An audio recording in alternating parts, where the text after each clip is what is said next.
using on the court tonight. Could you feel that from them, that defense was kind of... Yeah, I mean, absolutely. That's what, it's been our success story all year has been the defense. Tonight it was like a lot of different things going on, and I kept having to adjust and change on the fly. Guys did a really good job of executing all that. Other than the fouling, I mean, it's a heck of a job to keep them below 40%.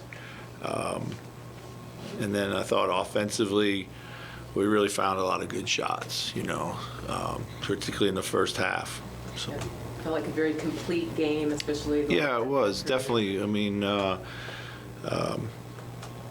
start of the fourth, you kind of had trouble with the roller a little bit, and a little bit on the glass. We were able to kind of keep them just enough at arm's length from making a big run. So I think you had 17 assists on the first 19 makes. Yes. So what have you seen from the offense collectively to get that ball moving the way that you need it to?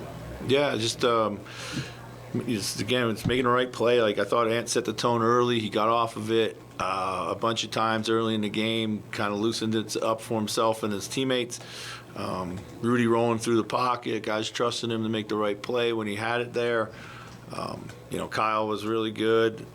We just kept finding, guys open by making the extra pass, and I thought everything we did had a purpose, and our spacing was outstanding. So. And Mike was 5 for 6 from yeah. 3, but does that, again, a product of that ball movement of getting clean looks a lot of the times to knock those down? Yeah, absolutely. He's been very aggressive. And a lot of those came early, in the offense. He's just had such a great combo chemistry with Rudy, he kind of, really set the tone in the second half, which I thought was really important for us. So. What are you able to do defensively? Pardon? What are you able to do defensively differently without Murray out there, and how did that change your game plan? I mean, obviously, just can shift our matchups around a little bit at times. We're able. It's just just one less guy who can create his own offense for them. So, I'm not sure anything that we were able to do there. Certainly it's a big piece for them that's missing tonight. But, we had to take advantage of that, so we were able to. What can you take from climbing back into the top seed along with OKC and doing it against by beating Denver? A lot of resilience to this team. Have been, very tough-minded all season. Our goal remains to play our best basketball heading into the playoffs, and if that allows us to finish first, second, third, wherever, that's what it is. But we got a lot of big games coming up against teams that are playing for a lot as well. So it's exactly the test that we need coming down the stretch. Chris, what did you think of the job Nas did on Jokic? I thought he did a great job. I thought, he's an extremely tough cover.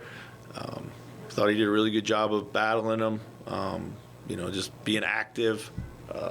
Making him make plays and tough shots. For the most part, did a really, really good job. So. And then, do you see Rudy when he's kind of then put in that help position?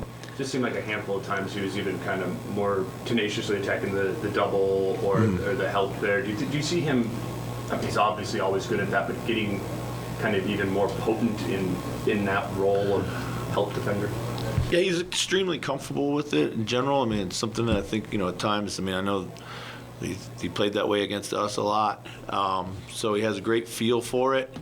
He does a great job of picking his spots, too. When to come, when to cat and mouse.